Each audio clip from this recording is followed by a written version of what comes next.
The beautiful, talented, amazing Janelle Monet is here today. Hi. And your entrance never disappoints.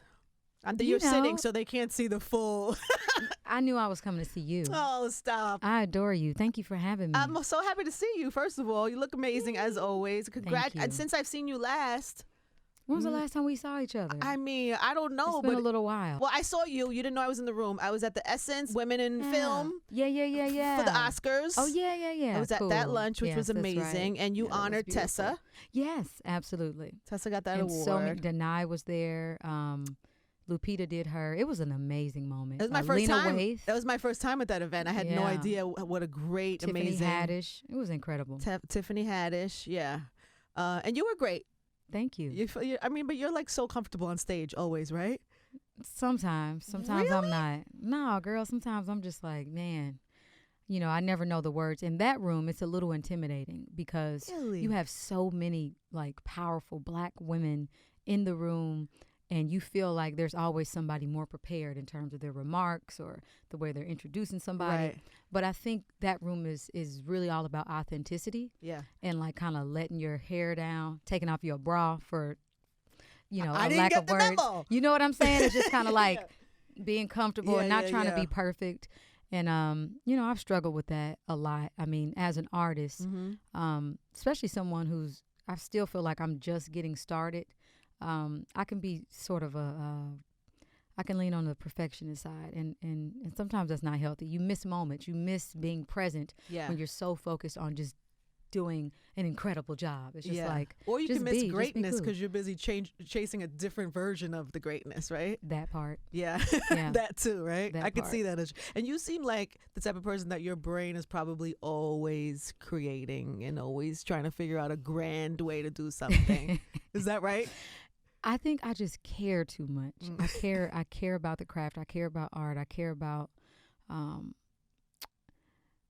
care about presentation. I care about, only because of how I felt artists made me feel when I wanted to be an artist. Like I remember watching Moonwalker by Michael Jackson. I remember Missy Elliott videos. I remember big plastic bag. Yeah, man. But it was so original and just like, you got the sense that she cared and she paid attention to every detail. I remember watching Purple Rain, once I got old enough to watch it. I remember, listening sonically to Stevie Wonder albums and just watching performances, and they cared, and you could just feel their heart and their soul in it.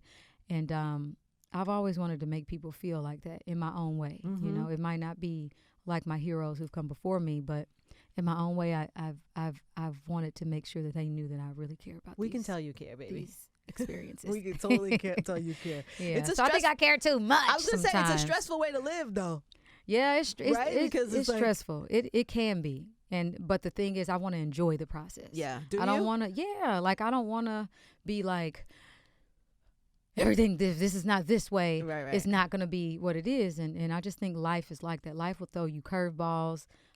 Somebody will forget to put the credits in the liner notes. I stuff just saw happens. a clip the other day. Somebody forgot to move Beyonce's fan. So in the middle of her performance, did you see that? Really? No. Oh, it's so funny. But I know she's the fan performing, is there's a important. gazillion things going on, and she walks over to the fan, adjusts the fan like mid-performance. She's Queen Bee. I'm like, she is the queen. She's whose not going. job was that? You had one job, ma'am or sir. She ain't gonna let that fan. I mean, that's how that performance was incredible. Did you see it? Were you there? What? No, you I weren't wasn't there. I've been on promo for the that's album, true. but I saw it online, and I heard it was incredible the second weekend. But I felt so proud. How'd you feel? I felt so proud as a Black woman, amazed. as an artist. It was brilliant. It was brilliant. It was just next level. And she always, it has inspired me since I've wanted to be an artist too. And she just continues to outdo herself. I felt really, really proud of her. Yeah, me too. Yeah. Me too. But you have been away. I know you haven't been away because you have this phenomenal acting career. But musically, this is the first album. Yeah. Is it 4 years or 5 years? Well, I went to do Moonlight and Hidden Figures. Right. And I'm happy I did those films. I'm happy you did them too. Because I think they encouraged me to complete this album. So what does that mean? What's going to happen on this album? What are we going to what are we gonna get from you? Like, well, I think I mentioned it earlier, but I tended to lean on the perfectionist side of creating, and I'm already like, before I would walk in the studio, I'd be like, I don't want to talk about that, or I don't want to say that, or just afraid to be in the moment, as raw and in the moment as my approach. Like, take for instance Django Jane. I was really concerned with how like my supporters and fans and even family will respond to the use of the word nigga and pussy and all of that, because if I was having a conversation with you and if I was in the studio around close friends and family members, when you're talking about women's rights being trampled on, or the sting of what it feels like to be called a bitch the first time by a man, when you're talking about those things, there's no politically correct way to say how you're feeling. And so for me, it was just important to be true and to make myself available to honesty, even if it made others uncomfortable. Yeah. I feel like everybody is, I don't know, just like on edge to be mad at somebody or something. And I think social media kind of promotes that, of like taking a clip. And then everybody being able to comment on it. It just lends itself to a time where people are really critical of everything. So I get as an artist that is challenging. Well, I think I had my own thoughts. Well, not thoughts, but just like, for instance, like when the visuals came out, I remember for Make Me Feel and even Django Jane, I didn't sleep that night because I think as I was recording Dirty Computer and just, with my last projects, I would get compliments and people would say, older women, just men, or even sometimes young women would say, oh, we love how you cover up and you don't show your skin and you're just so respectable. And it's like, that's not a compliment to me. You have it. I understand, where you're coming from with your experiences and what makes you feel comfortable. But for me, it's always been about agency. It's always been about the right to choose. I choose to dress this way because I have the right to do that. But you also have the right to not. Yeah, I'm not into respectability politics, and I don't like when people use my image or anyone's image to denounce or defame or make other women feel less than because they may choose to show skin. And so these were personal decisions that I wanted to make with my image, everything. I was like, I want to make sure I break out of that, break out of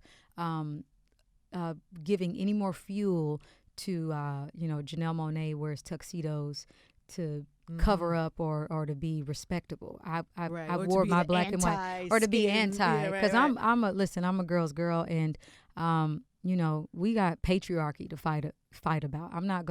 I'm always gonna be on the woman's side, especially when it comes to our image and what we want to do. And is that kind of what Pink is about? Absolutely. Yeah. Pink is women's empowerment. Okay, so the first thing you see is the pants. When you see the visuals, right? It's the pants. Yeah, you see the pants. Yeah. Where do you find such? Who makes these pants? Is this in your mind? Do you have the vision of what these pants are, and you ask somebody to make them? How does that happen? Yeah. We talked about the song, and I wanted to I wanted through the images, through symbolism, through pants, and some people call them the vulva pants, the vagina pants. Yes. They call them flowers. There are many names, and some women don't have them on. I mean, not all of us as women have vaginas. Not all of us have vulvas. You have to be inclusive of our trans sisters. You have to be inclusive of those who go through female genital mutilation. Yes. You know what I'm saying? Okay. There are women who can't have children. So I tried my best to just support through my personal experience. I am a woman. I have a vagina, and I'm proud of it. It's always somebody trying to tell me what I can and can't do with my vagina. Trying to police us. It's already, so I just wanted of the vagina. Exactly. But the vagina belongs to the owner of said vagina. And I just want to be clear too. It's not that I'm saying that in order for you to be a woman, you have to have a vagina, or the only thing that makes a woman special is a vagina. That's not. I'm not that. Like I'm a little bit more sensitive, and just aware. I know that we have a pink brain. You know, we're smart. Our heart is pink. When I speak about the word pink, it's many different things. It's not just about the vagina, even though we should be able to celebrate it if we want to. But we're many things. We're layered. We're subjects, not objects. And so that was important for me to say that. And I just think pink is giving an image of black women. It's a lot of black girl magic in that video, giving an image of us being different, being unique, but when we come together, creating something special. You're so good, girl. You are. You're so I'm all right. Because that in itself is what you say you want artists to be. Is like thoughtful. You're thinking about the pants, even. Yeah, and I'm trying. The full version of the visual. And people don't do that. People throw out a song. I'm trying. You know, I'll make mistakes here and there, and I'll obviously be criticized or whatever. Because when you talk about women's issues, it's a lot. It's a nuanced conversation. I don't know. I'm like ultra in tune to how sensitive people are right now because I watch people react to things. And then I have to check myself sometimes because just to give an example, I'm curious on your take and you can, whatever. But like this, Kanye came out, said he loves Donald Trump. My initial reaction is I'm angry at Kanye. You know what I'm saying? Like, what's wrong with him? And then I have to pull back and say, we can't be a place where you only have one opinion and we only like people who have one opinion. Like, you know what I mean? I'm just aware that everybody is like uber, like polarizing and sensitive right now. So I kind of try to. It's challenging for me to understand and I look forward to when the album comes out and he can maybe explain further. I don't know. I'm hoping the best. Yeah, I mean, I am just kind of catching up because I've been in heavy promo with this project, so I haven't really had the opportunity to see what Kanye's been up to. He obviously has inspired me, as an artist. And I don't know where he is, mentally. I'm not close to him. But I will say, the leader of our free world is a very divisive person. Through the policies that he has tried to push forward. I mean, he even has we know what number 45 is and what he feels about black people, what he feels about immigrants, what he feels about the LGBTQ community and those, on his team, what he feels about oppressed people is very clear. I'm all for free thinking. I'm all for it. There's nothing wrong with it. But when the free thinking, when you endorse people who freely think and then their thinking starts to create laws that continue to oppress us, I'm not going to endorse that. When you highlight free thinkers who, believe that racism doesn't exist or that black people are whining or we're not, when we get killed by the police at a stop, that it's our fault. I can't support that type of free thinking. I don't support free thinking that fuels the oppressor and their agenda. I agree with you. Like, free thinking is great, and I'm actually interested to hear when I see people who have a different opinion. It's like I want to stare and listen, and I'm curious as to why. But you're right, when it ends in result. And oppressing people. That's like a line. When you're endorsing free thinkers who oppress your own kind, we have got to stop. We cannot do that. There are people dying right now because of the policies that Donald Trump and just the with him being in office and not taking up for the poor, not looking out for minorities. Like, this man fully supports the abuse of power in the police system. Period. And I can go on and on and on and on. But I just think that I don't want to, speak about any other artist or what their responsibility is, but I feel a deep responsibility to protecting our communities, and making sure that through my work and through my art and through my voice and my activism, that I'm standing up for black women, for minorities, when the very color of our skin can get us killed in our own backyards because we have a cell phone and the police officer thinks that it's a gun, we can't afford to endorse that type of behavior. Sandra Bland, Rakia Boyd, there's so many black women that have fallen, victim to and have passed away because of the abuse of power. The two men in Starbucks having a business meeting got escorted out because they're black. Like, we have to protect each other. Yeah, we have to make sure that we're speaking against the abusers of power, not supporting their divisive tactics or them trying to oppress us any further. I just was, you're talking and I'm remembering you at the Women's March. You were so great at the Women's March, by the way. Thank you. I was so scared. Were you? Oh my goodness. You seem so confident and powerful. And I was home watching because I wasn't there, but I felt the energy of what was happening through you on that stage and what you were delivering. So thank you. Why? I'm happy you felt that because the organizers, and they're amazing, Jenny Suss, and there's some more. It's a very small group there's of some women. More group, it's a small group. And they sold it like they did. I don't think they knew that it was going to be millions and millions and thousands of people around the world. So it was kind of sold to me like, come here, we're going to have a women's march. And you thought it'd be like I thought it was like group? a small, So I had no remarks. I was still shooting Hidden Figures, or I was on promo for Hidden Figures. And I was really, really exhausted, but I said I have to go because I live in Georgia. And when number 45 got elected, it was one of the first times I felt unsafe as a black woman, as a minority in America, because we had the KKK come to a little black girl's party like a month or two ago and they were waving the Confederate flags. Like somebody you knew? And the police, I didn't know them, but it was on the news. It was, if you look online, you'll see them in their truck, waving the Confederate flags, like interrupted a little girl's birthday party. And this was in Georgia. And then we elected number 45. And I was just like, what is going on? I don't feel safe right now. Like, this is a man who has won off hate. Like, this is a man, I don't know what's going to happen. And so. Scary. Yeah, I was scared, but I was like, okay, I'm just going to do anything that I can to just be around people. I need to be around people that opposes that are resisting. That are resistant. I need to find the resistance. Where's the resistance right now? Because I didn't feel very safe.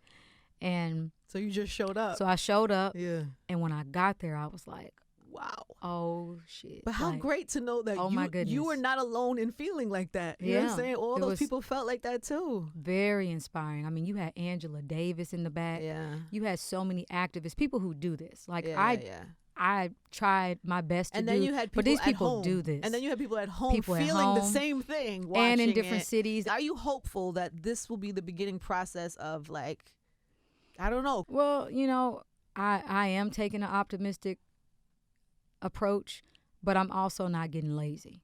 I don't think we can afford to get lazy.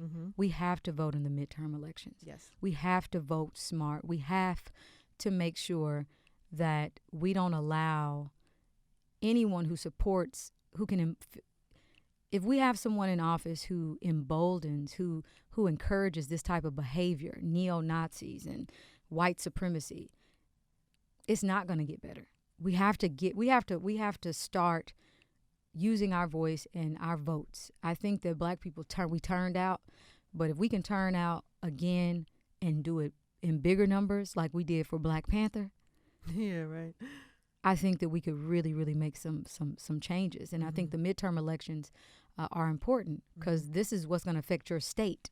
You know what I'm saying? And that's really important when you get in those elected officials who have the power to control. Like, for instance, I found out I was away and came back and tried to vote and couldn't vote for the person I wanted to vote for because our county had some meeting and decided that my district where I live was not going to be a part of Fulton County anymore.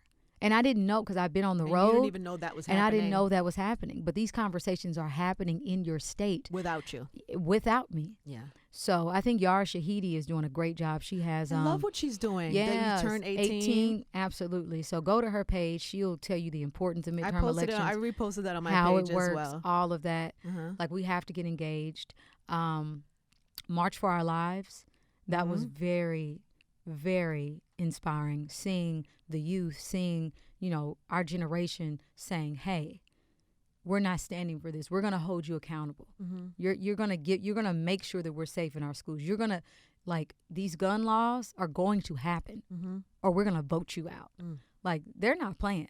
And I think everybody has to follow suit. It's going to take all of us. It's going to take us also listening, not just to respond to one another when we talk about politics, listening to understand. Yeah, and hear. And I think that's important. Even when you mention, you know, Kanye, I just think, you know, it's just important to just try to listen. You know, try to listen. Not always like react. Yeah, you and I think it's tough. It's sometimes. hard. Yeah, even knowing that, and I still did it. Yeah, it's like I had to tough. then pull it back again and go, okay, right. let me wait to hear his whole. Let me see. Yeah, and it's not just him. I mean, there are a lot of people, you know, who have thoughts and opinions that they don't you know, you just have to listen, understand, and then, you know, be smart in knowing that. No, you need to, you know, challenge. Be prepared. Those who are free thinkers, be prepared to be challenged and held accountable. Yeah. Are we gonna? Do you put this in the music, like all of this type of? Yeah. Or do you just go some other far out land? Well, I was really kind of like nervous to even, you know, continue to speak politics because the album is not heavy like that. It's not. It deals more so with what it means to be a dirty computer, and dirty computers. If you in today's society, would be the oppressed groups, would be the LGBTQ community, would be blacks, would be minorities.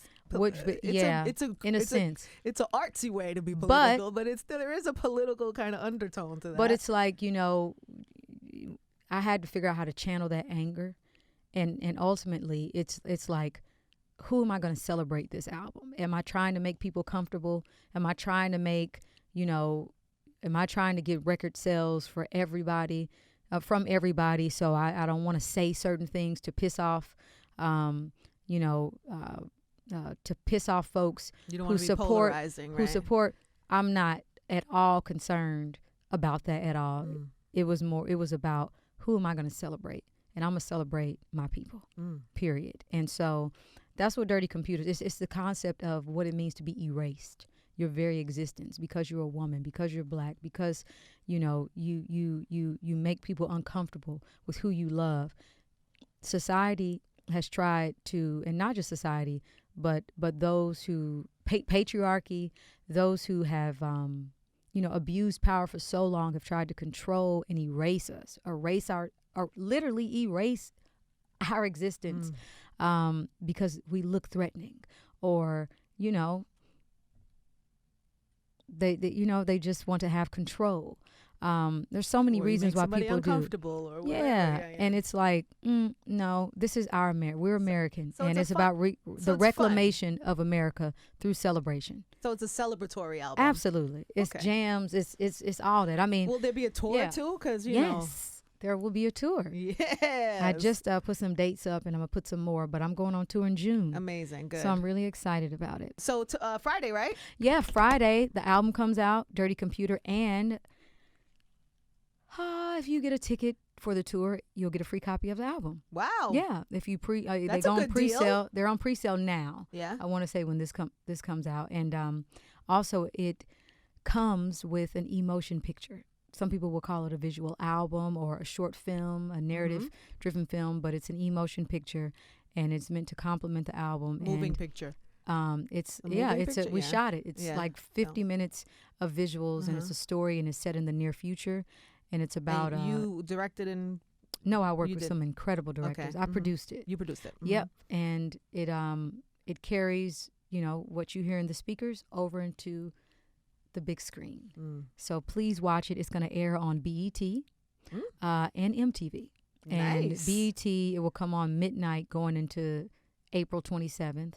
And then MTV, it'll take the place of TRL on April 27th, like at 8 in the morning, EST. That feels like a moment too. So yeah, it'll be a moment. And I just hope all the dirty computers around the world accept my love offering. I'm trying. There it is, Friday, everybody. And Janelle Monet.